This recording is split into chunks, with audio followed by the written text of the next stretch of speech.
Hello everyone, welcome to my channel. My name is Amandeep. I am a maths and aptitude trainer. In this video, I am going to discuss next topic of aptitude, which is based on variation. So what exactly variation is, वो हम बात करेंगे. Topic is in continuation with ratio, proportion and variation, but I have taken ratio, proportion and partnership in a video in this session. In this particular video हम बात करने वाले हैं variation की. वेरिएशन मैंने अलग से रखा हुआ है बिकॉज ये एक अलग टॉपिक है, ठीक है, जो बहुत इंपॉर्टेंट है एग्जाम्स के पॉइंट ऑफ व्यू से. क्वेश्चन की वैरायटी जो है बहुत अलग अलग इसमें एग्जाम में आ चुकी है.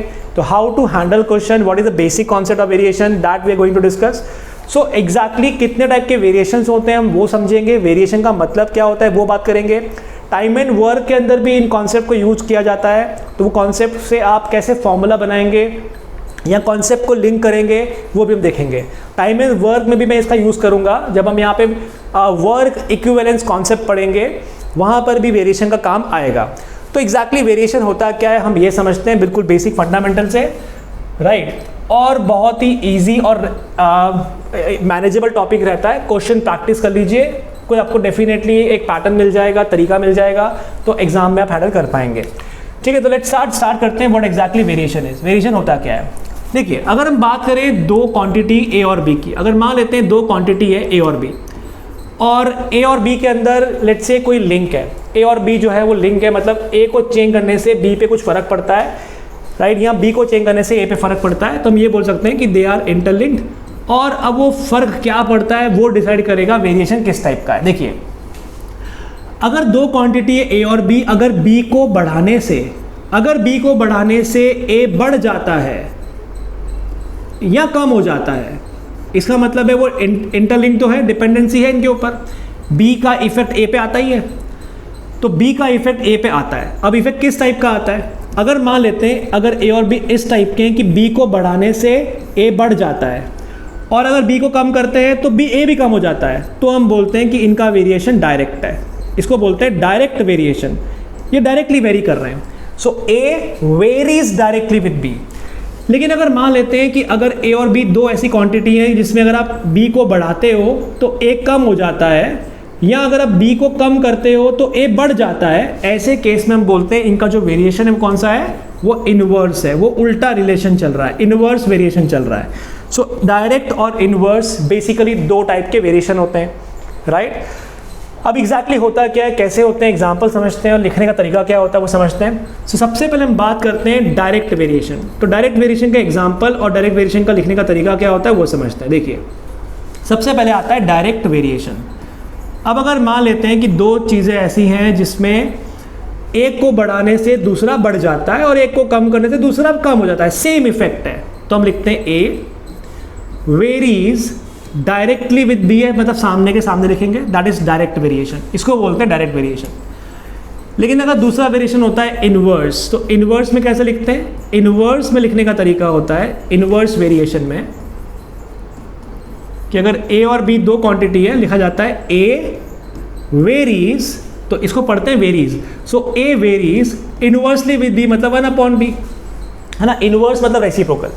सो इसको बोलते हैं डायरेक्ट वेरिएशन. ये होता है इनवर्स वेरिएशन, है ना. अब ये आपको पता होगा, नहीं पता तो याद रखिएगा, जब भी वेरिएशन का साइन हटता है तो एक के लगाना पड़ता है कांस्टेंट. तो a is equal to K times of b, where k is a constant. k कोई कांस्टेंट नंबर होगा, यानी हम ये बोल सकते हैं कि a और b, a divide by b is always a constant number. यानी a और b का जो रेशो आएगा वो हमेशा कैसा आएगा, वो हमेशा एक कांस्टेंट नंबर आएगा.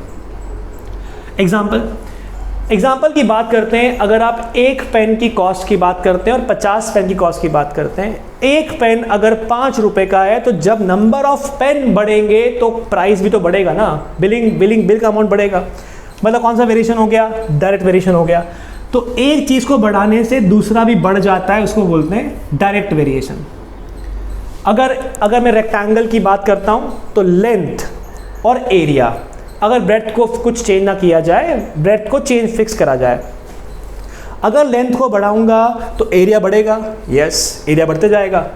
दैट मीन्स एरिया जो है वो लेंथ के साथ डायरेक्टली वेरी कर रहा है ना, डायरेक्ट वेरिएशन करता है. तो डायरेक्ट का मतलब होता है एक को बढ़ाने से दूसरा बढ़ जाता है। लेंथ कम करोगे, ब्रेथ को कुछ नहीं करा है, बाकी चीजें, बाकी पैरामीटर कांस्टेंट है, बाकी पैरामीटर कांस्टेंट है। लेंथ को कम करोगे एरिया भी कम हो जाएगा, लेंथ को बढ़ाओगे एरिया बढ़ जाएगा। That is direct variation. अगर हम बात करते हैं रेशियो की, यानी ए और बी का रेशियो हमेशा कांस्टेंट आएगा, मतलब ये बोल सकता हूँ कि पहली केस में ए और पहली केस में बी का जो रेशियो होगा, जो दूसरे केस में ए होगा और जो दूसरे केस में बी होगा उनके बराबर होगा, है ना। A1/B1 A2/B2 के बराबर होगा। अगर मैं यहाँ पे ऑल्टरनेंडो लगा दूँ, रूल बताया था मैंने, आप चेंज कर सकते हैं इस चीज़ को। अगर मैं यहाँ पे इनको स्वैपिंग कर दूँ, चेंज कर दूँ, तो आई कैन राइट कि A1/A2 जो होगा वो B1/B2 के बराबर होगा। अगर ऐसा है तो इस केस को हम बोलते हैं direct variation. This case is known as direct variation. अगर डायरेक्ट वेरिएशन है तो A1/A2 B1/B2 के बराबर आता है, right. That is known as direct variation. ठीक है, एग्जांपल ले लेते हैं। मान लेते हैं सपोज आपको दिख रहा है कि 4 पेन, अगर 4 पेन की कॉस्ट 80 है, ठीक है, ये नंबर ऑफ पेन है, ये नंबर ऑफ पेन है, और एक आपकी कॉस्ट है, या बोल सकते हैं टोटल कॉस्ट है या टोटल प्राइस है, टोटल, है ना, टोटल प्राइस है। तो 4 पेन की कॉस्ट अगर 80 है तो बताइए 8 पेन की कॉस्ट क्या होगी, डबल हो जाएगी ना, ये हो जाएगी 160। तो आपको दिख रहा है नंबर ऑफ पेन जो है वो बढ़ रहे हैं, तो प्राइस भी बढ़ रहा है, डायरेक्ट वेरिएशन है। तो पहली केस में जो नंबर ऑफ पेन है, तो ये नंबर ऑफ पेन और प्राइस, तो कह सकता हूँ प्राइस जो है वो डायरेक्टली वैरी कर रही है नंबर के साथ, नंबर बढ़ेगा प्राइस बढ़ेगा। प्राइस मतलब टोटल बिल अमाउंट, है ना, टोटल बिलिंग अमाउंट की बात करते हैं, यानी कि प्राइस नहीं बोल सकते, टोटल बिल बोल सकते हैं। तो let me call it bill, ठीक है। सो पहली केस में बिल और दूसरी केस में बिल जो का जो रेशियो होगा, पहली केस में नंबर दूसरी केस में नंबर के बराबर ही होगा। बिल्कुल सही बात है, आप चेक कर सकते हैं। 4/8 का रेशियो 80/160 के बराबर होगा। Yes, it is 1/2, it is also 1/2। That mean that is direct variation, है ना। तो A1/A2 B1/B2 के बराबर होगा। लेकिन अगर इन्वर्स वेरिएशन की बात करते हैं तो इन्वर्स वेरिएशन में उल्टा होता है। A वेरीज इन्वर्सली, मतलब 1/B। तो हम ये बोल सकते हैं A is equal to K divide by B, है ना, बिकॉज जब ये हटता है प्रपोर्शनल का वेरिएशन का साइन तो K लग जाता है। यहाँ से आई कैन से A और B का जो प्रोडक्ट होगा, मल्टीप्लिकेशन होगा, वो कांस्टेंट है। यहाँ पे क्या है, डिवीजन कांस्टेंट है, यहाँ पे क्या है, प्रोडक्ट कांस्टेंट है। तो K is what, K is a constant number. तो दो नंबर का मल्टीप्लाई अगर कांस्टेंट रहता है तो इसका मतलब है वो इन्वर्सली वेरी करता है। एक बढ़ाओगे दूसरा कम करना पड़ेगा, तभी तो मल्टीप्लाई बराबर आएगा। तो आई कैन से पहली केस में A और पहली केस में B का मल्टीप्लाई दूसरी केस में A और दूसरी केस में B के मल्टीप्लाई के बराबर होगा। सो अगर मैं रीअरेंज कर दूँ, I can write A1/A2 is equal to, ऊपर B2 रह गया, B2/B1, ऐसा बोल सकते हैं अपन स्ट्रेट अवे। तो हम ये बोल सकते हैं कि इनवर्स की केस में क्या होता है, 1:2:1, A1/A2 B2/B1 के बराबर होता है। और डायरेक्ट में क्या होता है, A1/A2 B1/B2 के बराबर होता है। That is a basic concept of direct and inverse variation. Example की बात कर लेते हैं। एग्जाम्पल इसका बहुत ही आसान है। आपको पता है speed is equal to distance upon time होता है। फॉर अ कांस्टेंट डिस्टेंस, अगर डिस्टेंस को फिक्स रख दिया जाए तो speed into time is always a constant number, है ना, हमेशा कांस्टेंट मिलेगा। तो आपको पता है कि अगर let's say 40 kilometre per hour की स्पीड से जाते हो तो 4 घंटे में पहुंचते हो। अगर आप 80 किलोमीटर पर आवर की स्पीड से जाओगे तो 2 घंटे में पहुंच जाओगे। कॉमन सेंस, डबल कर दिया तो हाफ हो गया। आप चेक कर सकते हैं दोनों केस में यहाँ मल्टीप्लिकेशन बराबर है, ये 160 है 160।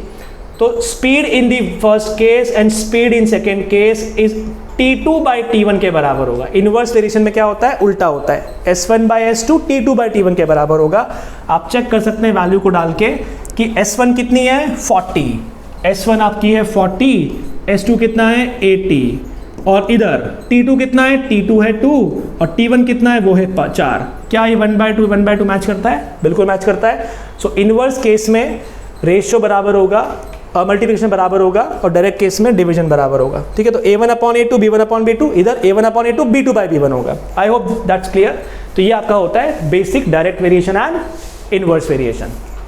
अब इसमें आते हैं आगे, और अब इसमें आप इसमें कंबाइन भी कर सकते हैं। मतलब क्या, ऐसा बोल दिया A is directly proportional to B अगर C जो है, अगर C कांस्टेंट है, अगर C को कोई चेंज ना किया जाए, अगर c कोई पैरामीटर था, अगर c कांस्टेंट है, एंड a जो है वो वेरी करता है इनवर्सली विथ c स्क्वायर, अगर b जो है वो कांस्टेंट है, b को अगर चेंज ना किया जाए तो a और c का इनवर्स रिलेशन है और a inversely very with c square. तो इन दोनों को कंबाइन करके आई can right a varies with b upon c square. ठीक है, तो इन दोनों को कंबाइन करके आप लिख सकते हैं, दैट इज ये अगर हम बात करें, इसको हमने बोल दिया कंबाइन वेरिएशन, आपने कंबाइन कर दिया इन चीज़ को। ठीक है, तो यहाँ पे हम ये बोल सकते हैं कि a1 upon a2 will be equal to, देखिए क्योंकि b के साथ रिश्ता डायरेक्ट का है, तो b1 अपॉन b2 आ जाएगा, और क्योंकि c के साथ रिश्ता इनवर्स का है तो यहाँ पे c2 square upon c1 square आ जाएगा। स्क्वायर क्यों आया? क्योंकि स्क्वायर पर डिपेंड करता है। तो I can write a formula here that a1 upon a2 is equal to b1 upon b2 into c2 upon c1 का होल स्क्वायर। ये तो क्वेश्चन पे डिपेंड करेगा क्या दिया हुआ है, ये कंडीशन कुछ भी हो सकती है ना, स्क्वायर हो सकता है, स्क्वायर रूट हो सकता है, क्यूब हो सकता है, कुछ भी हो सकता है। मतलब अगर दो चीज़ें हैं तो आप इनको कंबाइन कर सकते हैं, याद रखिएगा। ठीक है, तो ज्वाइन कर सकते हैं, जॉइंट वेरिएशन निकाल सकते हैं इन चीज़ों का। आई होप दैट्स ओके, कोई परेशानी नहीं इसके अंदर। तो ठीक है, इसका एक प्रैक्टिकल एग्जांपल समझाता हूँ मैं आपको, बहुत ध्यान से देखिए। प्रैक्टिकल एग्जांपल कैसे समझते हैं, देखिए सपोज मान लेते हैं, ऐसा आप बात करते हैं, सपोज बात कर लेते हैं वर्क की। ठीक है, कुछ पैरामीटर लेता हूँ मैं, लेट्स से एक लेता हूँ वर्क, एक लेता हूँ नंबर ऑफ मेन, एक लेता हूँ number of hours they are putting. ठीक है, एक लेता हूँ लेट्स से मैं इसके अंदर डेज। ये मैं कुछ 3-4 पैरामीटर को लिंक करना चाहता हूँ। तो बताइए अगर मैं वर्क और मेन की बात करता हूँ तो वर्क और मेन का रिलेशन कौन सा हुआ? ज़्यादा काम होगा, बाकी पैरामीटर सेम है, R is fix, days is fix. Example, हर दिन 5 घंटे ही काम करना है, हर दिन 5 घंटे काम करना है, 10 दिन काम करना है, पर काम बढ़ा दिया तो मेन भी ज़्यादा चाहिए होंगे ना, तो work is directly proportional to men होगा, है ना, अगर बाकी पैरामीटर फिक्स है तो। अगर मेन फिक्स है, डेज फिक्स है, काम बढ़ा तो नंबर ऑफ आर भी बढ़ाने पड़ेंगे, तो work is proportional to R also. वर्क और डे की बात करते हैं, अगर वर्क मेन बराबर है, आर बराबर है, मेन और आर बराबर है, ज़्यादा काम करवाना, ज़्यादा दिन लगेंगे, तो work is proportional to day also. तो अगर मैं इन सबको कंबाइन करना चाहूँ तो can I write work is proportional to men, R and days, ऐसा बोल सकते हैं। तो I can write a formula W1 upon W2 is equal to M1 upon M2, direct है, R के साथ भी डायरेक्ट है तो H1 अपॉन H2, और डे के साथ भी डायरेक्ट है यानी D1 upon D2। I hope समझ पा रहे हैं इस चीज़ को आप, है ना। लेकिन अगर मान लेते हैं मैं मेन के साथ रिलेशन निकालता हूँ कि let's say number of men है, let's say work is fix, R is fix. तो अगर वर्क फिक्स है, इतना ही काम करना है, इतने घंटे काम करना है, तो बताइए अगर मेन ज़्यादा होंगे तो डेज कैसे होंगे? तो उस कंडीशन में डेज कम हो जाएंगे, ऐसा बोल सकते हैं। तो आई कैन से मेन जो है वो इनवर्सली प्रोपोर्शनल टू डेज होंगे। ऑफ कोर्स सही बात है, अगर आपके पास बहुत बड़ी टीम है तो कम दिन में काम हो जाएगा, और छोटी टीम है दिन बढ़ जाएगा। तो ये कॉन्सेप्ट काम आएगा वर्क इक्विवेलेंस कॉन्सेप्ट में, टाइम एंड वर्क में। बट आइडिया ये है कि वेरिएशन के अंदर आपको ये 2 रूल समझ में आने चाहिए, और अकॉर्डिंग टू क्वेश्चन आप इनको कंबाइन कर सकते हैं, इसमें प्रॉब्लम नहीं है। तो अगर मैं ऐसा बोलता हूँ कि A varies with under root of B when C is constant, and A varies with C square when B is constant, so I can directly write A is proportional to, और A varies with B upon C square. So from this one I can write a formula A1 upon A2 is equal to B1, B direct है तो B1 upon B2 आएगा, पर क्योंकि root लग जाएगा, और C inverse है तो C2 upon C1 आएगा और लग जाएगा होल स्क्वायर, राइट। तो इस तरीके से हम बोल सकते हैं कि कॉन्सेप्ट आपका काम करेगा। आई होप दैट्स ओके, कोई परेशानी नहीं है इसके अंदर। आप कुछ क्वेश्चन देख लेते हैं इसके ऊपर बेस्ड। अच्छा, वेरिएशन के टाइप देख लेते हैं। तो वेरिएशन कितने टाइप के होंगे आपके? सबसे पहला तो आपका हो गया इसमें direct variation. So first type of variation is direct variation. Second type of variation is inverse variation. Third type of variation is joint variation, जो हमने join किया, combine किया. और चौथे टाइप का वेरिएशन आएगा variation by parts, variation by parts, है ना। कुछ पार्ट कांस्टेंट है और कुछ पार्ट वेरी करते जा रहा है। ये तीन के बारे में तो हमने बात कर ली है ना। एक इनवर्स, एक डायरेक्ट और एक जॉइंट आपने ज्वाइन कर दिया, कंबाइन कर दिया। What is variation by parts? Variation by parts का मतलब होता है कुछ पार्ट फिक्स है और कुछ पार्ट वेरी कर रहा है, या फिर कुछ पार्ट स्क्वायर पे डिपेंड करता है, कुछ पार्ट क्यूब पे डिपेंड करता है, कुछ पार्ट लीनियरली डिपेंड करता है। तो इसको बोलते हैं जॉइंट वेरिएशन। मतलब एग्जांपल की बात करता हूँ, सिंपल सा एग्जांपल समझाने की कोशिश करता हूँ कि आप मुझे बताइए, लेट्स से कि अगर ये मान लेते हैं इधर स्पीड ऑफ व्हीकल है, ये गाड़ी की स्पीड है, और मान लेते हैं ये फ्यूल का कंजम्पशन है, ये फ्यूल का कंजम्पशन है, और स्पीड जो है वो ज़ीरो है, इनिशियली स्पीड ज़ीरो है, बट इंजन जो है वो गाड़ी का जो इंजन है वो ऑन है। तो बताइए गाड़ी का अगर इंजन ऑन है तो फिर ज़ीरो स्पीड के ऊपर भी कुछ ना कुछ तो कंजम्पशन होने वाला है, ज़ीरो तो नहीं रहेगा। स्पीड भले ज़ीरो है, गाड़ी ऑन कर दी, छोड़ दिया आपने गाड़ी, बस गाड़ी का इंजन ऑन है तो कंजम्पशन तो हो रहा है पेट्रोल का। और जैसे जैसे स्पीड बढ़ाओगे, थ्रॉटल खोलोगे, जैसे जैसे स्पीड बढ़ाओगे तो कंजम्पशन बढ़ेगा। अब वो लीनियरली भी हो सकता है, वो एक्सपोनेंशियली भी हो सकता है स्क्वायर फंक्शन पे, वो क्यूबी पे भी हो सकता है, वो कुछ भी हो सकता है। बट ये मालूम है कि सम पार्ट इज कांस्टेंट, ये वाला पार्ट तो फिक्स था, इतना तो लगने ही वाला है, और उसके बाद बचा हुआ पार्ट जो है वो स्पीड के साथ डायरेक्टली वेरी करता है या स्पीड के साथ स्क्वायर पे डिपेंड करता है। तो आई कैन डायरेक्टली से fuel consumption is equal to what, zero speed पे फ्यूल कंजम्पशन अगर F0 है plus some part depending on speed. Now it depends on speed, तो डिपेंडिंग का मतलब है स्पीड नहीं जोड़नी है, स्पीड का मल्टीप्लाई करना है किसी फैक्टर का, k का मल्टीप्लाई करना है कांस्टेंट का, उस पर डिपेंड करती है। डिपेंड करती है मतलब k का मल्टीप्लाई होता है। तो फ्यूल प्लस स्पीड नहीं है, fuel plus speed into some factor. ठीक है, हो सकता है कि 10 स्पीड पे 0.1 कंजम्पशन हो, 20 स्पीड पे 0.2 कंजम्पशन हो, तो k जो है वो स्पीड के साथ लिंक कर देगा कंजम्पशन को। ठीक है, तो some part is constant, some part is varying with speed. ठीक है, और सिंपल एग्जांपल लेता हूँ कि मान लेते हैं हॉस्टल चला रहे हो, हॉस्टल के अंदर आपने एक बड़ा सेटअप बना लिया और अभी एक भी बच्चा नहीं पढ़ता, एक भी बच्चा नहीं है, आपने सेटअप बना लिया, तो भी एक फिक्स कॉस्ट आने वाली है, बिजली का खर्चा मिनिमम होगा, पानी का खर्चा मिनिमम होगा, तो एक मिनिमम एक्सपेंस तो आने ही वाला है। अब जैसे जैसे नंबर ऑफ स्टूडेंट्स बढ़ेंगे तो कंजम्पशन बढ़ना शुरू हो जाएगा, खाने का खर्चा बढ़ेगा, इलेक्ट्रिसिटी का खर्चा बढ़ेगा, पानी का खर्चा जो है वो बढ़ना शुरू हो जाएगा। तो अल्टीमेटली लॉजिक क्या है, some part is constant, some part is varying with some other factor. तो हॉस्टल का खर्चा नंबर ऑफ स्टूडेंट्स पे वेरी करना शुरू हो जाएगा, है ना। तो डिपेंड करता है, इसको बोलते हैं वेरिएशन बाय पार्ट्स। जब क्वेश्चंस आएंगे तब इसको हम यूज़ करेंगे। इतने टाइप के वेरिएशन है। शुरू करते हैं एकदम fundamental question, direct variation, inverse variation based और जॉइंट वेरिएशन बेस्ड। पहला क्वेश्चन दिया है x varies directly with the square of y। x very करता है स्क्वायर ऑफ y से when y is 12, x is 452। Find x when y is 18। x निकालना है जब y का वैल्यू 18 है। पहले क्वेश्चन को पढ़ लीजिए और फॉर्मूला फ्रेम कर लीजिए। सो क्वेश्चन को पढ़ के फॉर्मूला फ्रेम करके इतना समझ में आता है कि आपको बोला हुआ है x varies directly with square of y। So x varies directly with square of y, मतलब ऐसा कुछ, दैट्स इट। तो what I can write, I can write x1 upon x2 is equal to, direct है तो 1 2, यहाँ पर भी 1 2, but y1 का स्क्वायर y2 का स्क्वायर, कहने का मतलब है होल स्क्वायर। ये फॉर्मूला है, बस ये फॉर्मूला बनाइए, वैल्यू पुट कर दीजिए, आपका आंसर आ जाएगा। तो छोटी मोटी एग्जाम जो होती है सीमेट वीमेट की, उन सब में ऐसे क्वेश्चन कहीं ना कहीं दिख सकते हैं।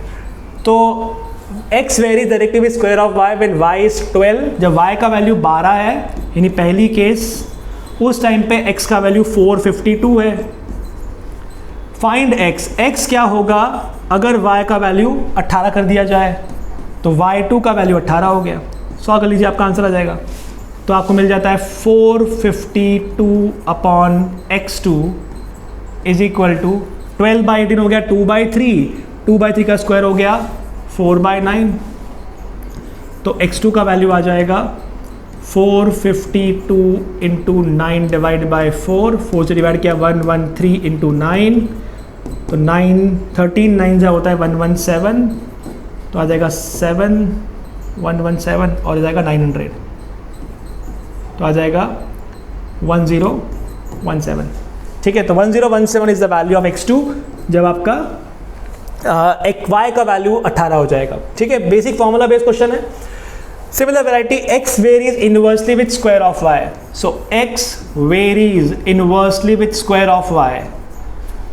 When y is 2, x is 48. When find x when y is 4. Same concept, but here inverse. That's why x1 upon x2 is equal to क्या आएगा y2 upon y1. y2 by y1 का whole square है ना second case में। तो when y is 2 x is 48, तो पहली case में x 48 है, जब आपका y 2 था तो y1 की जगह पे 2 आएगा। फाइंड x, अगला x निकालिए, अगर y को हम 4 कर दें तो y2 की वैल्यू 4 आएगी, इसका लग गया होल स्क्वायर। तो क्लियरली मालूम पड़ रहा है कि 48 upon x2 is equal to क्या हो जाएगा 2 स्क्वायर यानी कि 4/1। तो x2 का वैल्यू कितना आ जाएगा, x2 का वैल्यू आ जाएगा 12, x2 is 12। ठीक है, तो आई होप इतना क्लियर हो रहा है, समझ में आ रहा है आपको कि बिल्कुल सिंपल सा फॉर्मूला बना के आप इसको आंसर निकाल सकते हैं। थोड़ा ट्विस्ट करते हैं क्वेश्चन के अंदर, यहाँ पे कुछ पैरामीटर बढ़ा दिए। a varies directly with b when c is constant and inversely with c when b is constant. Directly with b, a varies directly with b, so a varies directly with b when c is constant and inversely with c, तो direct लिख दिया आपने inversely with c when b is constant, so I can write a formula here a1 upon a2, b direct है तो b1 upon b2 आएगा, c inverse है तो c2 upon c1 आएगा, राइट। बोला when a is 26, जब a का value 26 है उस टाइम b का वैल्यू 65 था और उस टाइम c का वैल्यू 30 था, तो c1 30 आ गया, नीचे रख किया। फाइंड a निकालिए, ठीक है, नहीं a2 निकालना है। व्हेन b इज 84, तो b का वैल्यू 84 हो गया एंड c इज 42, यानी यहाँ पे 42 आ गया। सॉल्व कर लीजिए एक आंसर, ये हो गया 1 जा, ये हो गया 2 जा, 5 से कैंसिल किया तो 6, 5 से कैंसिल किया तो 13, तो आपको मिल रहा है 26 upon a2 is equal to यहाँ पे 13 अपॉन 12 ही आ रहा है, 13 अपॉन 12, तो a2 का वैल्यू क्या आ जाएगा, 12 ही आ रहा है ना, 13 और 12, हाँ, a2 का वैल्यू आ जाएगा 1 जा एंड 2 जा 24, तो a2 का वैल्यू 24 आ गया। तो आंसर कितना होगा, ऑप्शन नंबर ए। ठीक है, तो आई होप आप ये फॉर्मूला समझ पाए। अब थोड़ा सा मैं मॉडिफाई करूंगा, ये तो आपको ऐसे डायरेक्ट क्वेश्चन दिए हुए हैं।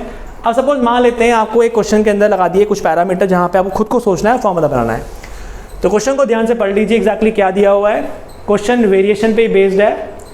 अ garrison of 900 soldiers had food stock sufficient for 30 days when the rate of consumption is 2.5 kg per day per soldier.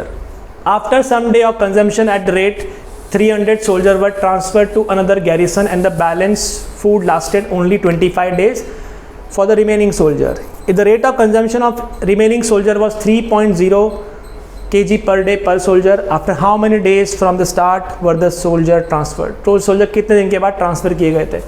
क्या क्या दिया हुआ लिख लीजिए। देखिए नंबर ऑफ मेन दिए हुए हैं, नंबर ऑफ सोल्जर 900 है ना, main apart, every man is a emperor, slogan है एवरी मैन इज एम्परर और every man is a king. A garrison of 900 soldier at a food stock sufficient for 30 days. तो day की बात करते हैं, day दिए हुए हैं 30। When the rate of consumption, rate दिया हुआ है आपको कितना, रेट दिया हुआ है 2.5। आपको खुद को सोचना है पैरामीटर क्या बनेंगे, वेरिएशन क्या बनेगा। After some day of consumption at that rate 300 soldier were transferred, area बचे कितने हैं, 600 ही बचे। ठीक है, 600 ट्रांसफर अंदर garrison and the balance food lasted for 25 days. अब बचा हुआ खाना 25 दिन के लिए बचा है और उन सब का जो रेट है वो दे दिया आपको 3 kg पर डे पर सोल्जर। तो कितने दिन के बाद ट्रांसफ़र किया गया था ये पूछा गया है। After how many days, for after how many days they were transferred. तो चलो मान लेते हैं कि x डेज के बाद ट्रांसफ़र किया गया, x डेज के बाद ट्रांसफ़र किया गया, यानी 30 दिन का खाना था, x दिन का तो खा चुके हैं, एक x दिन के बाद ट्रांसफ़र किया है तो x दिन का खा चुके हैं, तो कितना बचा, तो बचा होगा 30 माइनस x डेज का, ये खाना इतने दिन का बचा हुआ है। पर ये बचा हुआ खाना जो है वो इन लोगों ने खा लिया, तो अब यही फूड अवेलेबिलिटी इनके लिए थी, राइट।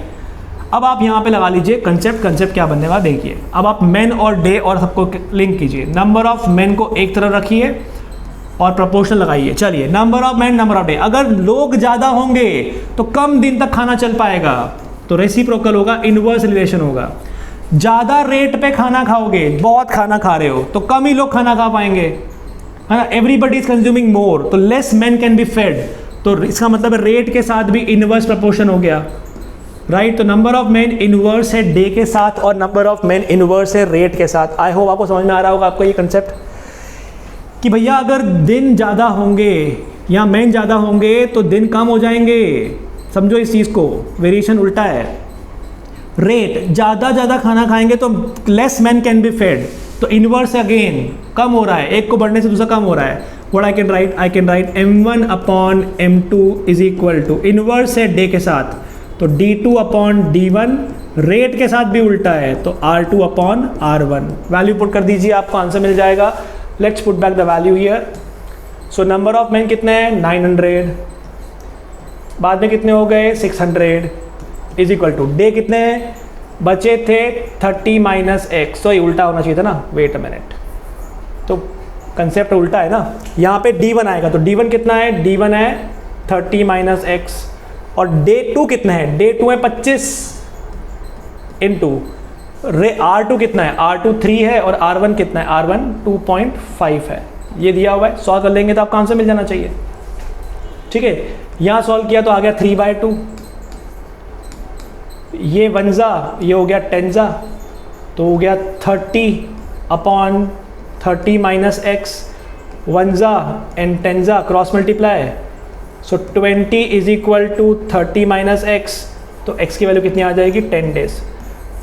बचा हुआ खाना जो है वो जब चला 25 दिन तक तो बोला x कितना होगा, तो x होगा 10 दिन के बाद 10 लोगों को 300 लोगों को आपने ट्रांसफ़र कर दिया होगा। So my answer is 10 days. That is a very basic question on variation. हालांकि इस तरह के क्वेश्चन मैं आपको मैन डेज में करवाऊंगा, बट यहाँ पर ये क्वेश्चन का एप्लीकेशन हो गया। अब थोड़े और फंडामेंटल क्वेश्चन और भी हैं, उनको भी देखते हैं।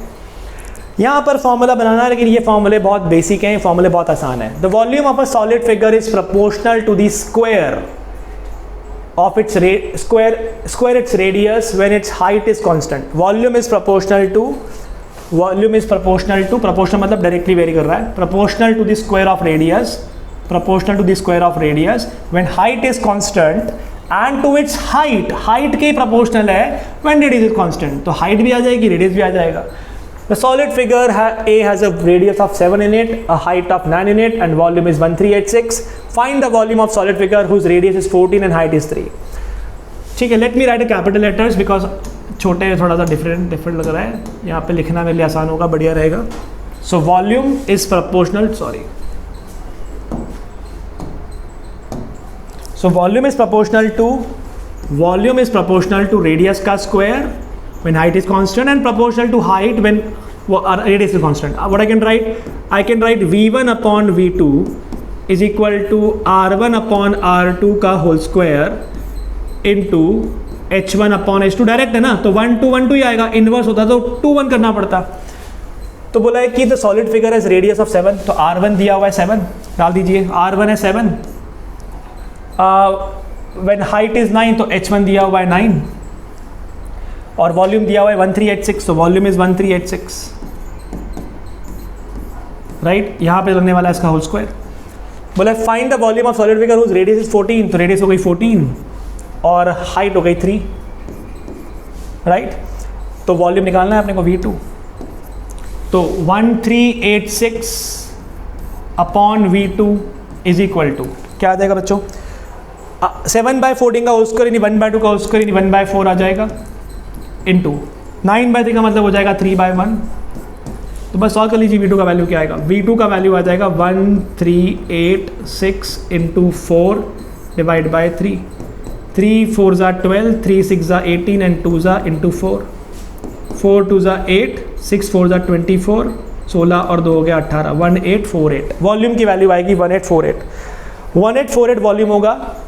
अब कुछ लोग यहाँ पे ना डायरेक्टली करते, देखिए रेडियस डबल हो रहा है, पर रेडियस के स्क्वायर पे डिपेंड करता है, तो एक्चुअली हो जाना चाहिए था 4 टाइम्स। डायरेक्ट कैसे करेंगे, ध्यान से देखिएगा। जब कोई चीज़ डायरेक्टली वेरी करती है, मतलब एक बढ़ेगा दूसरा बढ़ेगा, एक डबल दूसरा डबल, एक हाफ दूसरा भी हाफ, इन्वर्स में उल्टा होता है, डबल किया तो हाफ हो जाएगा, ट्रिपल किया तो 1/3 हो जाएगा। इस कॉन्सेप्ट को लगा के डायरेक्ट कैसे निकालेंगे, कितना दिया है आपको वॉल्यूम 1386, बहुत ध्यान से देखिएगा। डायरेक्ट करेंगे, direct approach. Radius getting double, पर रेडियस के स्क्वायर पे डिपेंड करता है। डबल हो रहा है 7 से 14, तो इफेक्ट होगा 4 टाइम्स का, इफेक्ट होगा 4 टाइम का, यानी मल्टीप्लाई बाय 4 होना चाहिए था। रेडियस जो थी वो डबल हो गई है, तो इफेक्ट आया डबल का 4 टाइम्स, ठीक है, बिकॉज स्क्वायर करना पड़ा, ठीक है। पहले कितनी हाइट थी, पहले हाइट थी 9, अब हो गई 3। रेडियस हाइट के ऊपर डायरेक्ट वेरी कर रहा है, यानी हाइट डबल तो वॉल्यूम भी डबल, हाइट 1/3 तो वॉल्यूम भी 1/3, तो आपका फाइनल आंसर ये बनना चाहिए था, वही तो बन रहा है। देखिए ध्यान से, ये सब ना लिखते हुए अगर आप डायरेक्ट करना चाहें तो डायरेक्ट भी कर सकते हैं, अगर आपको वेरिएशन कॉन्सेप्ट क्लियर हो गया है तो, कि एक चीज़ का डबल हुआ। देखिए रेडियस के ऊपर डायरेक्ट डिपेंड करता है, डायरेक्ट डिपेंड करता है, रेडियस डबल करेंगे वॉल्यूम भी डबल होगा, लेकिन स्क्वायर पे डिपेंड करता है, तो डबल करने से 4 गुना का फर्क पड़ेगा, तो मल्टीप्लाई बाय 4 कर दिया। हाइट 1/3 कर दी तो वॉल्यूम भी 1/3 हो जाएगा। ये आ गया सीधा आंसर आपका, ठीक है। चलिए आगे चलते हैं। The forces of attraction between two bodies is proportional to the product of their masses and inversely proportional to square of the distance between them, ठीक है। force of attraction between body, तो force is proportional to product of the masses, यानी product of mass 1 and mass 2, product of the masses, and inversely proportional to the square of the distance between them। inversely तो नीचे लिख दिया and distance का square लिख दिया। If each mass is doubled, the distance between the body reduced by 1/3. Oh, that is a catch. Reduced by 1/3. 1/3 कम किया गया, 1/3 किया नहीं गया, 1/3 कम किया गया, 2/3 बचा है। तो फोर्स ऑफ अट्रैक्शन क्या होगा? पहले लगाता हूँ फॉर्मूला, फिर लगाता हूँ डायरेक्ट मेथड। देखिए, तो I can directly write force 1 upon force 2 will be equal to product of masses, ठीक है। तो लेट्स से अगर मैं m1 m2 ना लिखते हुए, क्योंकि वो 1 2 में कन्फ्यूज़न ना हो जाए, मैं काम करता हूँ, वेट्स को मैं मान लेता हूँ लेट्स से p, प्रोडक्ट को p मान लिया, तो p1 upon p2 product, and distance है तो हो गया, इनवर्स है तो d2 बाई d1, पर क्योंकि डिस्टेंस का स्क्वायर था तो लग गया d2 बाई d1 का होल स्क्वायर।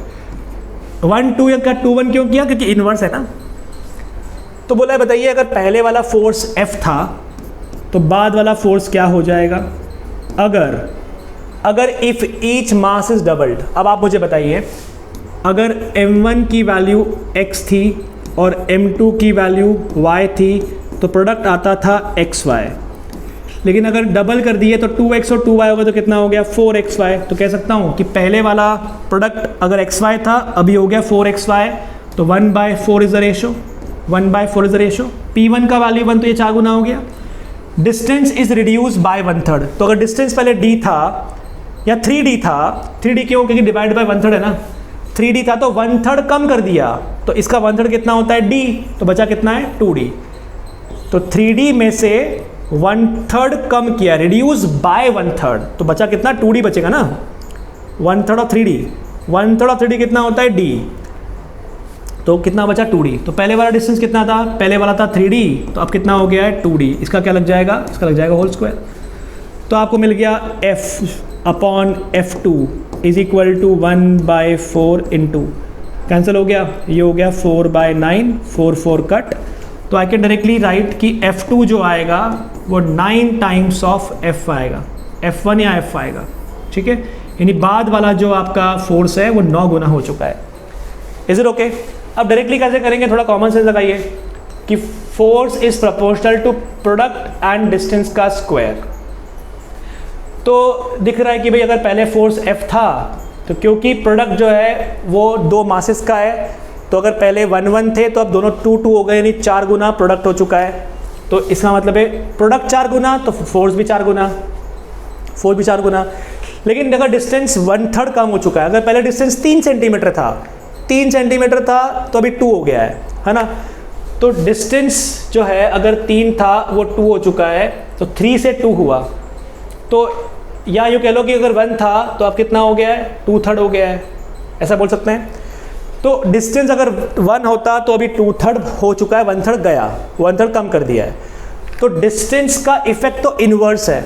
अगर डिस्टेंस 2/3 होता, डिस्टेंस 2/3 किया तो फोर्स 3/2 होता, लेकिन क्योंकि डिस्टेंस के स्क्वायर पे डिपेंड करता है सो 2 बाई डिस्टेंस अगर कम करेंगे तो फोर्स बढ़ जाता है, तो अगर 2/3 किया है तो फोर्स होना चाहिए था उल्टा 3/2, लेकिन स्क्वायर है तो 3/2 का कितना हुआ स्क्वायर 9/4, तो फोर्स हो जाना चाहिए था 9/4 टाइम 4 कट, तो आंसर कितना आएगा, आंसर आएगा 9F। तो नया वाला फोर्स जो है पुराने वाले फोर्स का 9 गुना है। तो अगर आपको ये कंसेप्ट क्लियर है तो ये सब लिखने की जरूरत नहीं है, क्वेश्चन पढ़ के सीधे आप आंसर निकाल सकते हैं। ठीक है, let's move on. A very important variety of question here, बहुत ही इंपॉर्टेंट वेराइटी है। बहुत बार पूछा जा चुका है क्वेश्चन, सिमिलर वेराइटी, अलग अलग नंबर चेंज कर देते हैं। क्वेश्चन पढ़ लीजिए एग्जैक्टली क्या है, बहुत बढ़िया क्वेश्चन है, रीड कीजिए क्वेश्चन एग्जैक्टली क्या लिखा हुआ है, फिर अपन ट्राई करते हैं। बोला है precious stone, a precious stone worth rupees 10,872 fell. Oh pain है, ये दुख हुआ। बोला precious stone fell, a precious stone worth rupees 10,872 fell and broke into 3 pieces, 3 टुकड़े हो गए। The weights of which are proportional to 1 to 3, उनके 3 टुकड़े हो गए, उनका जो वजन है उनका रेशो है 1 to 3, है ना, वजन उस प्रपोर्शन में है। The value of each stone is directly proportional to the square of weight, value of each stone, तो value is proportional to square of the weight, ये बोला हुआ है। Find the loss in the value cause by the breakage, टूटने के कारण क्या नुकसान हुआ है ये हमको पूछा गया है, टूटने से क्या नुकसान हो गया। तो हुआ क्या कि एक स्टोन था जो गिर गया और 3 टुकड़े हो गए, जिसका वजन का रेशो दिया हुआ है 1:2:3, 1:2:3।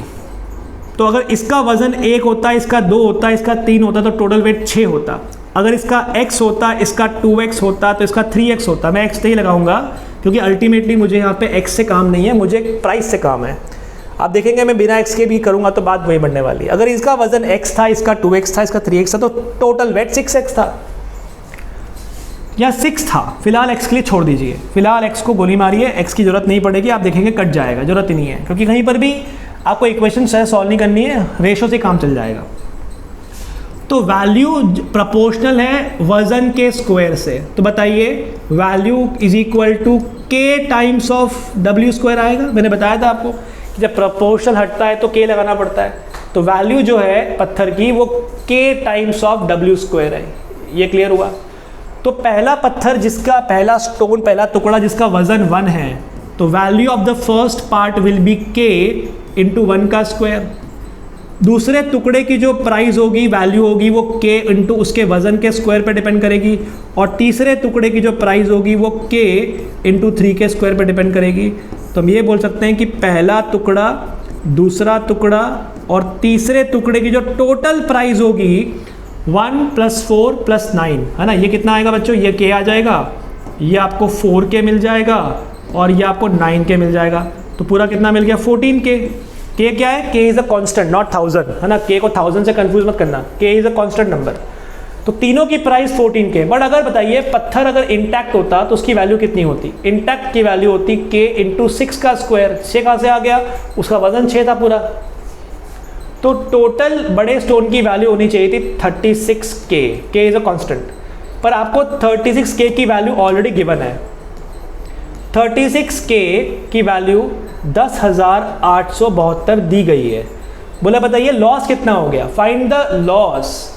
तो अगर 36 था और 14 के बचा है तो 36 - 14 कितना होता है 22। तो 22 के की वैल्यू आपको पूछी गई है ना। 22 के की वैल्यू क्या है, अगर आपको 36 के की वैल्यू पता है, ये लॉस हो गया। देख सकते हो ट्रिपल करूंगा तो 108 फिर 02, यानी 102 गुना है, ये 102 टाइम्स है। आप चेक कीजिए, अगर आप डिवाइड करेंगे 36 के 36 3 ज़ा 108, फिर 0 आ जाएगा, फिर 2 ज़ा आ जाएगा। चेक कर लेते हैं एक बार, देख लीजिए, डिवाइड कर लीजिए आप इसको। अगर नहीं तो आप पूरा कैलकुलेट कर लीजिए, तो आपको मिल जाएगा 10872 डिवाइड बाय 36, के कट गया इंटू 22, राइट। तो 36 बन जाए 36 3 ज़ा 108, फिर 0 आ गया, है ना। मैंने क्या लिखा था, वही लिखा था ना, 3 ज़ा 108 और फिर 0 आ गया, फिर 2, 302 इंटू 2, यानी 302 इंटू 22, डबल किया तो 604, और 604 इंटू 11 करेंगे तो 4 4 6 6, ऐसा आना चाहिए 6644। तो लॉस कितना हुआ, लॉस हुआ 6644 का 6644। तो 6644 रुपीज़ का नुकसान हो गया। जो स्टोन 10,872 का था उसमें इतना नुकसान हो गया टूटने के कारण, राइट। कुछ गड़बड़ बोला था क्या मैंने इसमें? क्या 202 बोला था क्या बोला था मैंने? ये ट्रिपल ही है ना, देखो ट्रिपल है, 302 होना चाहिए था, बिल्कुल 302 इंटू 22 604 इंटू 11 करोगे, यहाँ आएगा 4, यहाँ आएगा 4, यहाँ 6 और यहाँ 6, करेक्ट, यही है। 6644 का लॉस हुआ, ऑप्शन नंबर सी, ठीक है। तो इस तरीके से क्वेश्चन को सॉल्व करना है। आगे चलते हैं। दिख रहा होगा आपको यहाँ पे x की जरूरत नहीं पड़ी, क्योंकि यहाँ पे x तो कटने वाला था कि अगर आप x भी ले लेते तो यहाँ पे आता x के, यहाँ पे आता 4x स्क्वायर के, 9x स्क्वायर के, यहाँ आता 33x स्क्वायर के, यहाँ पे x स्क्वायर के आता, यहाँ पर भी आता, वो रेशो के टाइम कट ही जाता, तो जरूरत नहीं करने की, डायरेक्ट कर सकते हैं, ठीक है। चलिए आगे चलते हैं। नेक्स्ट वैरायटी, नेक्स्ट क्वेश्चन इसी टाइप का क्वेश्चन है। The distance to which a boy can throw a stone is inversely proportional to its weight. एक लड़का एक पत्थर को कितनी दूर तक फेंक सकता है, वो उस पत्थर के वजन के इनवर्स वेरी करता है। बड़ा पत्थर होगा दूर तक फेंक पाएगा, छोटा पत्थर होगा दूर तक फेंक पाएंगे, कम दूर तक फेंक पाएंगे बड़े वाले को। बड़ा पत्थर होगा कम दूर तक फेंक पाएंगे, छोटा पत्थर होगा वजन कम है बहुत दूर तक फेंक पाएंगे, यानी वजन के इनवर्स है। बिल्कुल सही बात है, हल्का पत्थर दूर तक फेंक सकते हैं, inversely proportional to its weight. He break the stone in 3 pieces, पत्थर के 3 टुकड़े कर दिए गए जिनका रेशियो है 1 to 3, ठीक है। ही देन थ्रो स्टोन 1 by 1, अब एक एक करके उसने पत्थर फेंके। Sum of the distances they cover is 22 meter. To what distance he can throw the unbroken stone. क्या सवाल है? एक पत्थर था बड़ा सा, अब करते हैं फिर समझाता हूँ। एक बड़ा सा पत्थर था, या जो भी पत्थर है जितना दूर फेंक पाएंगे वो पत्थर के वजन पे इनवर्स वेरी करता है। डिस्टेंस जो है कितना दूर जाएगा वो पत्थर के वजन पे इनवर्स है। सही बात है, भारी पत्थर होगा कम दूर जाएगा, हल्का पत्थर होगा ज़्यादा दूर जाएगा, राइट। एक लड़के ने एक पत्थर के 3 टुकड़े किए, उनको 1 by 1 फेंका और जितने डिस्टेंस ट्रैवल किया वो उसको ऐड किया तो 22 मीटर आया। पूछा है अगर बिना तोड़े पत्थर को फेंका जाए कितना दूर तक फेंक सकता है। तो सवाल कुछ ऐसा है कि इसमें आपको वेरिएशन लिंक करना है। देखिए, distance is proportional to 1 upon weight of the stone. So distance is equal to K constant upon weight of the stone, ये कॉन्सेप्ट है।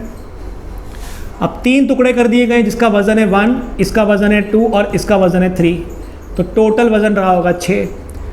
तो distance of the first stone क्या आएगा? k upon 1 यानी k। Distance of second stone क्या आएगा? k upon 2, है ना, ये यहाँ डाल दो weight. Distance of third stone क्या आएगा? वो आएगा k upon 3। अब अगर आप इनको ऐड करोगे तो तीनों का distance d1 plus d2 plus d3 आपको कितना दिया हुआ है? वो आपको 22 मीटर दिया हुआ है।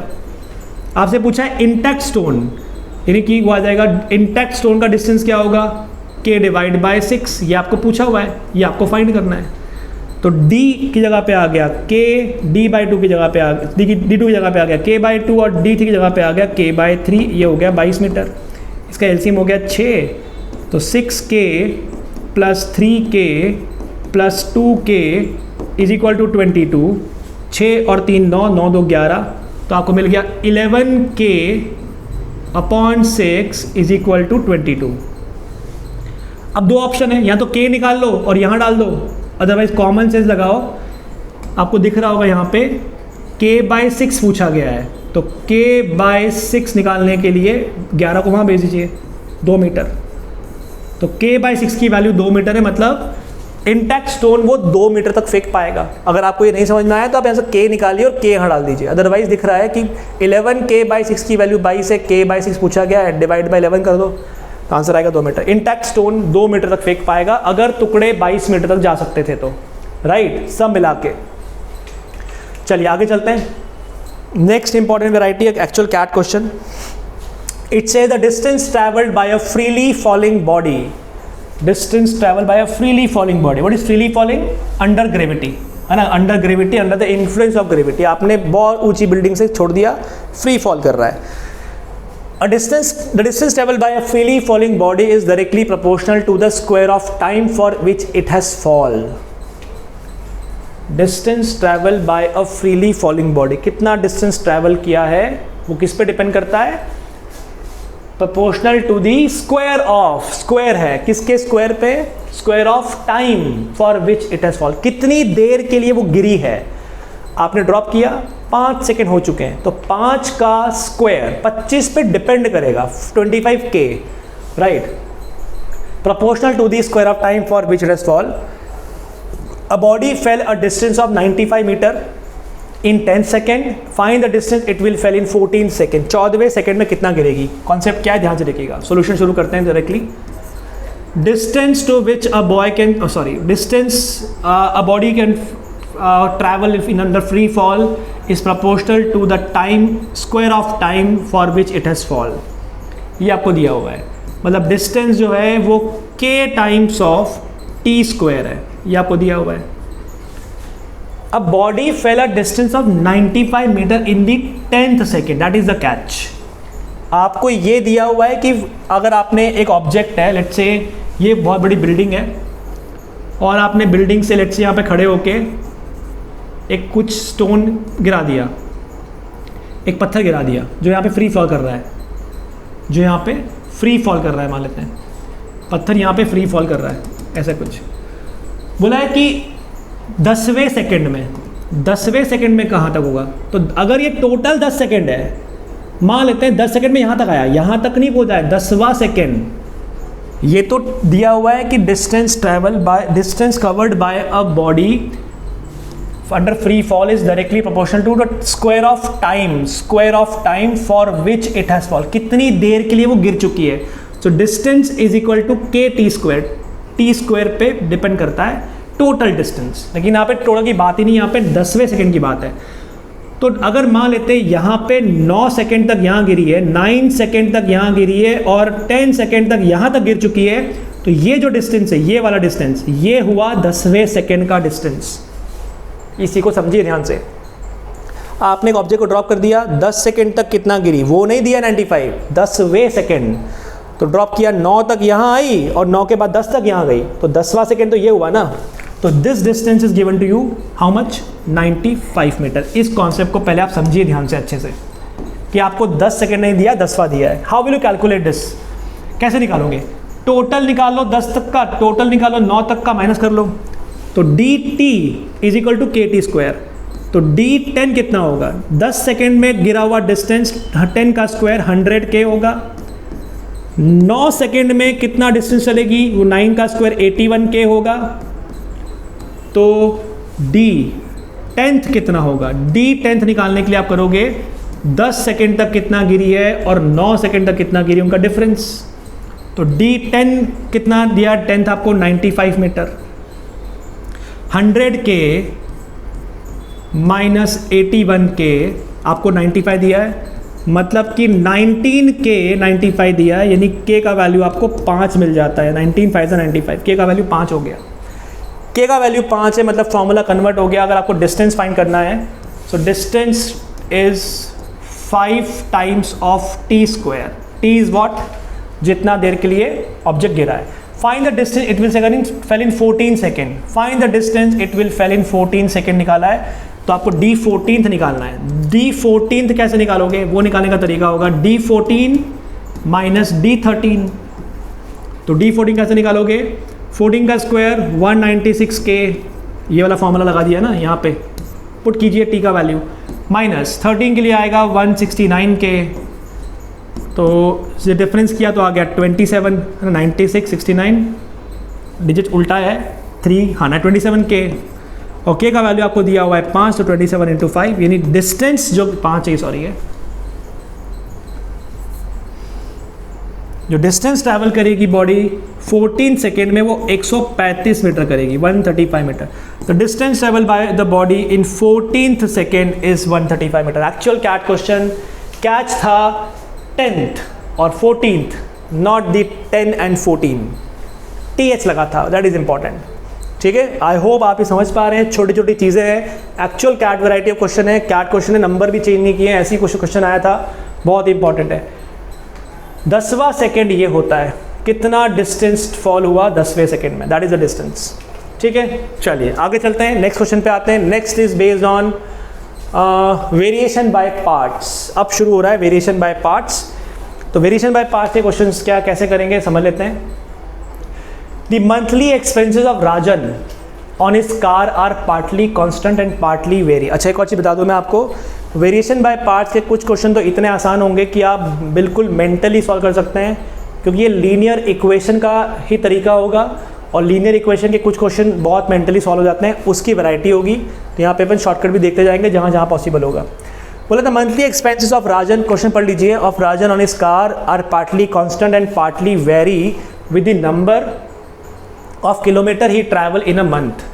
If he travel 100 kilometer in month, his total car expense will be 3500. If he travel 200 kilometer in month,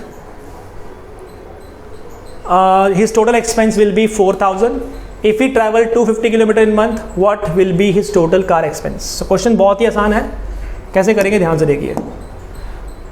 तो बोला है कि कुछ पार्ट कांस्टेंट है, तो मंथली एक्सपेंस जो है कार के ऊपर वो कुछ पार्ट फिक्स है और कुछ पार्ट जो है वो वेरी करता है, और वेरी करता है नंबर ऑफ किलोमीटर पे. तो some part is constant and some part is varying. This part is varying, this part is varying, varying मतलब प्रोपोर्शनल. This part is varying with number of kilometre. ये समझ में आना चाहिए.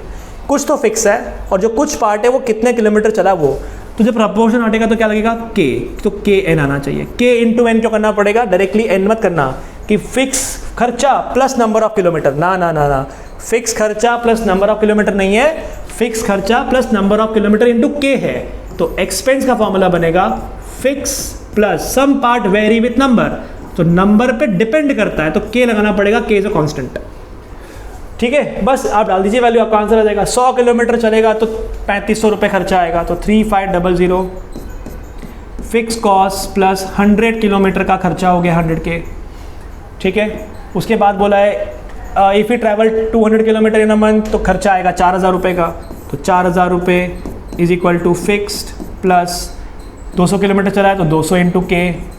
राइट, बोला है अगर वो 250 चलेगा तो कितना आएगा. ठीक है, तो 250 पे हमको पूछा हुआ है सवाल कि 250 किलोमीटर पे कितना आने वाला है. That's a question. चलिए, तो एक तरीका लीनियर इक्वेशन इन 2 वेरिएबल दिख रहा है, आप सॉल्व कर लीजिए. इफ़ यू सब्ट्रैक्ट तो आपको मिलने वाला है 100k इज इक्वल टू आ जाएगा 500. तो के का वैल्यू आ गया 5 रुपये, यानी 5 रुपये पर किलोमीटर एक्सपेंस आता है, कहने का मतलब है. तो ये इक्वेशन कन्वर्ट हो गई आपकी 3500, या सॉरी ये कन्वर्ट हो गई. Expense is equal to fix charge plus 5 into the number of kilometre और डिस्टेंस ट्रैवल्ड. ठीक है, अब अगर के की वैल्यू 5 है, यहाँ डाल दीजिए 3500 is equal to fix charge पता नहीं कितना है प्लस 100 इंटू 5 कितना हो गया 500. तो फिक्स चार्ज की वैल्यू कितनी हो गई 3000. खर्चा 3000 तो फिक्स है, ये मालूम पड़ रहा है आपको, है ना. तो बस यहाँ डाल दीजिए क्वेश्चन के अंदर 250 किलोमीटर पे क्या बनेगा. तो एक्सपेंस आ जाएगा, फिक्स चार्ज है 3000, 250 किलोमीटर पे आ जाएगा 250 इंटू 5 तो आ जाएगा 3000 प्लस 1250. तो आपका आंसर कितना आ जाएगा 4250. 4250 रुपये का आपका खर्चा आएगा अगर आपने 250 किलोमीटर का डिस्टेंस ट्रैवल किया. That's the logic. काफ़ी इजी क्वेश्चन है, लेकिन अब इस क्वेश्चन का करने का दूसरा अप्रोच क्या, शॉर्टकट क्या, ध्यान से देखिए. 100 किलोमीटर चलता है तो 3500 देने पड़ते हैं. 200 किलोमीटर चलता है तो 4000 हो जाता है. तो 250 किलोमीटर के लिए क्या होगा, ये पूछा है. आप इंक्रीमेंटल वैल्यू पे सोचना, आपका आंसर आ जाएगा. इंक्रीमेंटल वैल्यू मतलब हाउ मच एक्स्ट्रा. तो यहाँ पे इंक्रीमेंटल वैल्यू पे चलो. 100 किलोमीटर बढ़ाने से 500 बढ़ जाते हैं. 100 किलोमीटर बढ़ाने से अगर 500 रुपये बढ़ जाते हैं, अब ध्यान से देखना, तो बताइए अगर यहाँ 200 से कंपेयर करूँ 50 ही बढ़ रहा है, तो बताइए 50 किलोमीटर बढ़ने से कितना बढ़ना चाहिए था, बढ़ना चाहिए था आधा, 250 रुपये. तो बस अगर ये 100 के बढ़ने से 500 बढ़ रहा है तो 50 के बढ़ने से 250 बढ़ेगा, तो आंसर कितना आएगा 4250. Question solve. That's it, simple. Right, तो ये सब तो करना ही नहीं है आपको यार, ये डायरेक्ट कर सकते हो आप इक्वेशन वाले क्वेश्चन. आई होप समझ में आया आपको ये. ठीक है, चलते हैं आगे. A writer get a fix amount, a writer gets a fixed amount for his book apart from the royalty that he gets per book sold. एक राइटर को फिक्स पैसा मिलता है उसकी किताब के लिए, अपार्ट फ्रॉम द रॉयल्टी, हर जो बुक बिकेगी उस पर कुछ पैसा मिलता है, apart from the royalty that he get on every book sold. 30,000 मिलते हैं अगर 10,000 किताबें बिकता है। He gets ₹30,000 and 50,000 for 1,000 and 2,000 book sold respectively. What is the income पर book if 5,000 books were sold. Incremental shortcut लगाते हैं, पहले काम ध्यान से देखना। 1000 किताबों पे 3,000, सॉरी 30,000, 2,000 किताबों पे 50,000। इंक्रीमेंटल वैल्यू सोचो तो इंक्रीमेंट कितना हुआ 1000, तो 1,000 किताबों पे 20,000 रुपये मिलते हैं एक्स्ट्रा। तो अगर 5,000 किताबें हैं तो 5,000 किताबें हुई, इसका मतलब इंक्रीमेंट कितना हुआ। Let me change different colour ताकि आपको मालूम पड़े इंक्रीमेंटल वाला है। ठीक है, तो पहले मैं डेटा लिख देता हूँ कि 1000 पे कितना है, 2000 पे कितना है, तो 5,000 पे, सॉरी 5,000 है, 50 नहीं।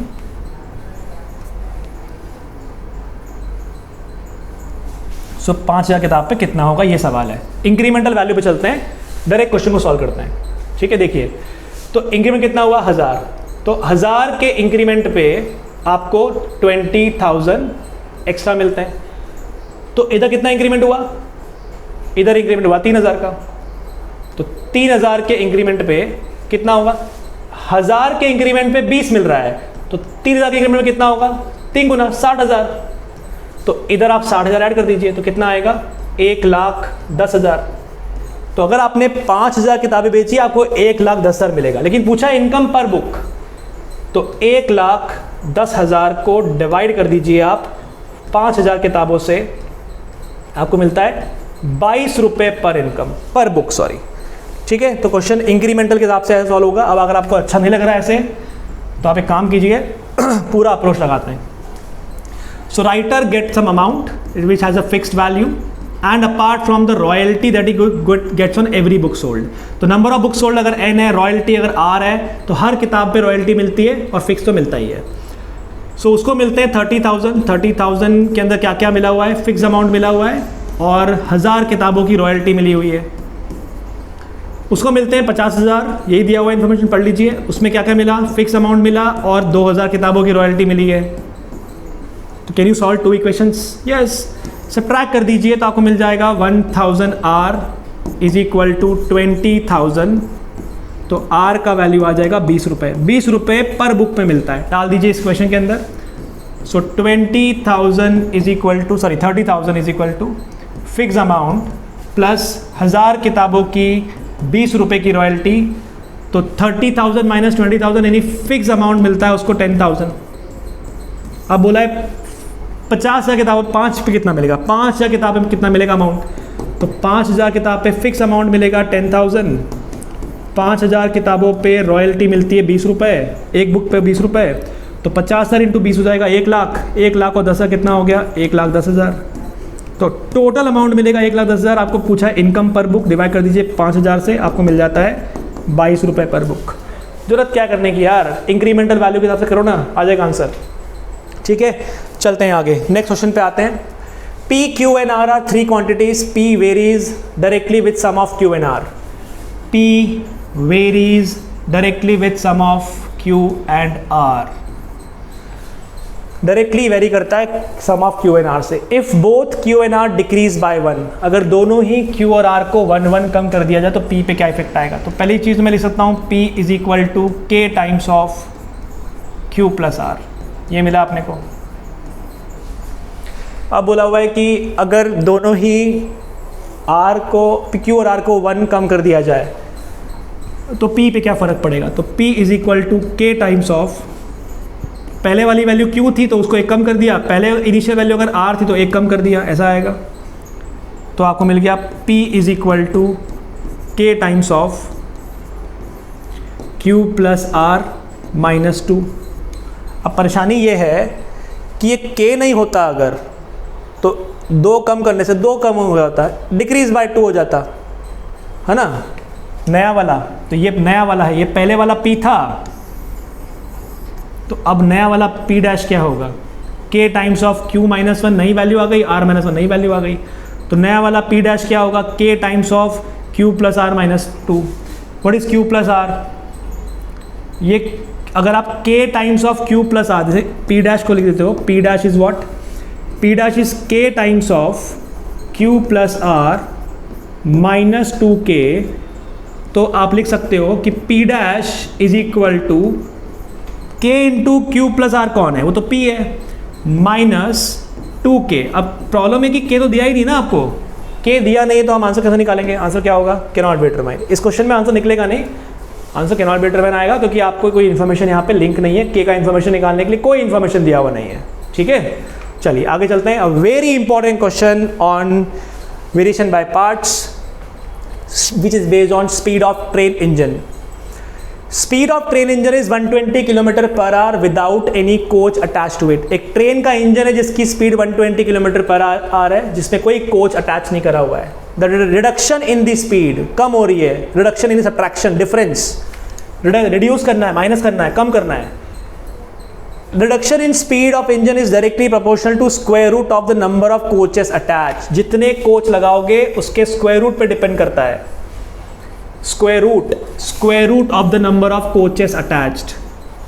If the speed of train with 25 coaches is 60 and find the maximum number of coach that can be attached to it without failing it to rest. गाड़ी रुक ना जाए, बस गाड़ी रुक ना जाए तो मैक्सिमम कितने कोच आप लगा सकते हो, यह आपसे सवाल पूछा गया है। तो क्वेश्चन सॉल्व कैसे होगा, ध्यान से देखिए। स्पीड ऑफ ट्रेन इंजन तो 120 दी हुई है, तो स्पीड ऑफ ट्रेन क्या बनेगी? स्पीड ऑफ ट्रेन बनेगी 120 माइनस रिडक्शन r, कम करना है। कितना कम करना है? r, और वो r किस पे डिपेंड करता है? नंबर ऑफ कोचेस अटैच पे डिपेंड करता है, जितने कोच लगाए उस पे डिपेंड करता है। तो रिडक्शन कितना करना है? जितने कोच लगाए उसके स्क्वायर रूट पे, मतलब रिडक्शन की वैल्यू क्या आएगी? k times of root n आएगी।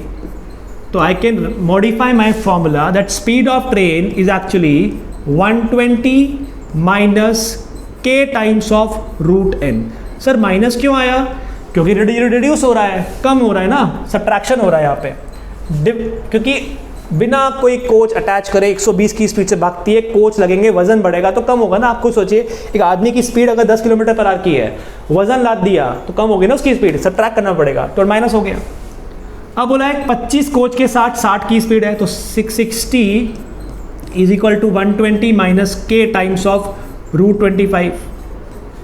तो आ गया 60 is equal to 120 minus 5k, तो 5k की वैल्यू आ गई 60, सब्ट्रैक्ट कर लीजिए, k का वैल्यू आ गया 12। यानी आपकी फाइनल इक्वेशन बन गई कि भैया ट्रेन की स्पीड निकालनी है ना, तो 120 minus 12 times of root n कर लीजिए, n number of coach attach है, राइट। शुरू यहाँ से किया, 120 माइनस r, कितना रिड्यूस करना है वो डिपेंड करता है, मतलब प्रोपोर्शनल है नंबर ऑफ कोच अटैच के स्क्वायर रूट पे, k रूट n हो गया, पुट कर दिया, सॉल्व कर लिया पहली कंडीशन से। अब बोला है कि कितने मैक्सिमम कोच लग सकते हैं ताकि without failing it to rest. तो ध्यान से देखिए, 120 माइनस 12 रूट n, ये वैल्यू मैक्सिमम कितनी हो सकती है? अब कुछ लोग डायरेक्ट करते हैं यहाँ पे कि अगर ये 120 दे भी 120 आ जाना चाहिए, तो 120 कितना हो जाएगा? 0। 120 माइनस 120 0, तो n क्या होगा? रूट n 10 आना चाहिए, नहीं n आना चाहिए 100। अगर 100 लगा दिया तो 120 माइनस 12 टाइम ऑफ रूट 100, कितना हुआ रूट 100? 10। तो 120 माइनस 120 कितना हो गया? 0। बट उस टाइम पे ट्रेन की स्पीड 0 हो गई है, आपको बोला है without failing it to rest. तो अगर मैक्स की बात करता है तो मैक्सिमम कितना होगा? इससे एक कम 99, क्योंकि 100 पे तो गाड़ी रुक जाएगी ना, तो एक कम कर दीजिए। एक कम करने से क्या होगा? ट्रेन की कुछ तो स्पीड रहेगी। तो maximum number of coach that this engine can pull is how much? 99। Otherwise what you can do is, आप इसको ऐसे सॉल्व कीजिए, आप इनइक्वालिटी सॉल्व कर लीजिए। इनइक्वालिटी बनाइए कि this value should be more than और इक्वल टू 0। ना इक्वल नहीं आना चाहिए ना, सो मोर देन 0 आना चाहिए। तो आपको मिलेगा 120 should be more than 12 root n, divide by 12 किया, so 10 should be more than root n। Number of coach positive है, ये भी पॉजिटिव है, पॉजिटिव में स्क्वायरिंग करना अलाउड होता है, इनइक्वालिटी का बेसिक फंडा है। एक पॉजिटिव एक नेगेटिव अलाउड नहीं होता है, दोनों पॉजिटिव दोनों नेगेटिव अलाउड है। स्क्वायरिंग किया तो 100 should be more then n, और read it like n should be less than 100। n की वैल्यू 100 से कम होनी चाहिए। तो बताइए n की वैल्यू मैक्स क्या हो सकती है? 99। पॉइंट में क्यों नहीं हो सकती? अरे भाई नंबर ऑफ कोच है यार, पॉइंट में कैसे होंगे? तो नंबर ऑफ कोच कितने होंगे? 99 मैक्सिमम। ठीक है, तो इस तरीके से क्वेश्चन को सॉल्व करना है। This is same variety of question, this you can try. यहाँ पे आपको स्पीड की एक लिमिट दी है। The speed of locomotive without any wagon attached to it is 40 kmph. It diminish मतलब subtraction कम होना, reduce होना, diminish by a quantity which is proportional to the cube root of the number of wagon attached. If the speed of locomotive is 34 km per hour, when 27 wagons are attached, what is the maximum number of wagon that can be attached to if the condition is that the speed should not fall below 30? 30 से कम speed नहीं होनी चाहिए, 30 से कम speed नहीं होनी चाहिए। ठीक है, तो speed of train engine is equal to how much? Without any coach तो 40 है। ठीक है, एंड रिडक्शन करना है, वो क्यूब रूट पे डिपेंड करता है। तो क्यूब रूट पे डिपेंड करता है मतलब cube root of number of coach attach, and depend करता है यानी कि के। Diminish by a quantity, this quantity depends, this quantity is proportional to the, तो speed of train engine is 40 minus some quantity, and this quantity is proportional to cube root of number of coach attach. So this quantity is equals to k times of cube root of coach attached, right? That's why k आना जरूरी है। अब condition दी हुई है कि speed थी अगर 27 coach लगाए तो 34, so 34 is equal to 40 minus k times of cube root of 27, right? तो आ गया 34 is equal to 40 minus 3k। So 3k का वैल्यू क्या आ गया? 3k का वैल्यू आ गया 6, तो k का वैल्यू क्या आ गया? 2, k का वैल्यू 2 आ गया, राइट? पुट कर दीजिए। तो स्पीड ऑफ ट्रेन कैसे निकलेगी? स्पीड ऑफ ट्रेन निकलेगी 40 minus 2 times of cube root of coach attached, right? अब बोला ये स्पीड 30 से कम नहीं होनी चाहिए, यानी 40 minus 2 times of cube root of n should be more than और इक्वल टू आएगा क्या? Should not fall below 30। 30 हो सकती है, 30 से कम नहीं होनी चाहिए, राइट? तो यहाँ ले आइए 30, तो 10 बचेगा।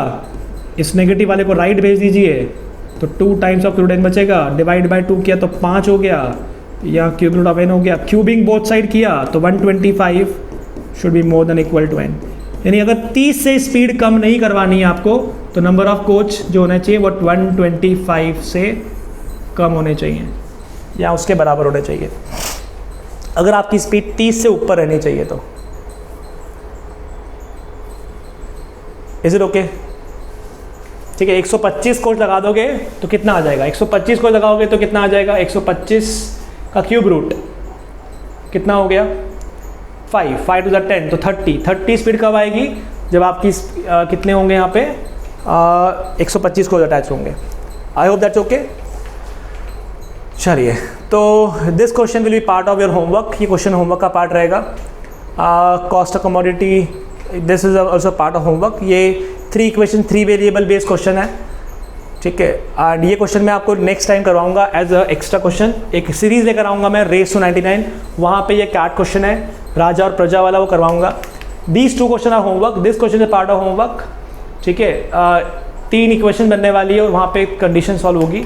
और ये एक सिंपल सा क्वेश्चन है कि जितने भी कॉल लगेंगे 50 के ऊपर, उसके ऊपर चार्जिंग होगी। यानी कि अगर आपने जितने भी कॉल लगाए उसमें 50 कॉल पे कोई रेट नहीं लगने वाला। That is based on variation by parts. तो अगर आप चाहें तो मैं एक क्वेश्चन बना देता हूँ। Monthly telephone bill is a fix tariff up to 50 outgoing call X6 to 50 were charged at certain fixed rate per call. Monthly bill of 2 men who made 98 call and 218 call was 300 and 450. तो bill amount कैसे निकालोगे? Bill amount as a fix charge plus जितने भी call करोगे उसमें से 50 free हैं और जो बच गए उसके ऊपर एक फिक्स रेट लगने वाला है। ये ऐसी क्वेश्चन बनेगी। B is the bill amount, F is the fix amount, R is the call rate per call, ठीक है? तो इस हिसाब से क्वेश्चन को सॉल्व कीजिएगा। This will be part of homework and this will part of homework. 3-4 question homework है आपके। वीडियो आप जब देखें तो ट्राई करें क्वेश्चन को सॉल्व करने का, और सोल्यूशन जो है डिस्क्रिप्शन बॉक्स में, कमेंट बॉक्स में लिखें। And please don't forget to subscribe to my channel. Please share this video with your school friends, your college mates, and if you're working, then please don't forget to share with your colleagues who are preparing for any of the exams like CAT, XAT, GRE, right? Thank you. Thanks a lot.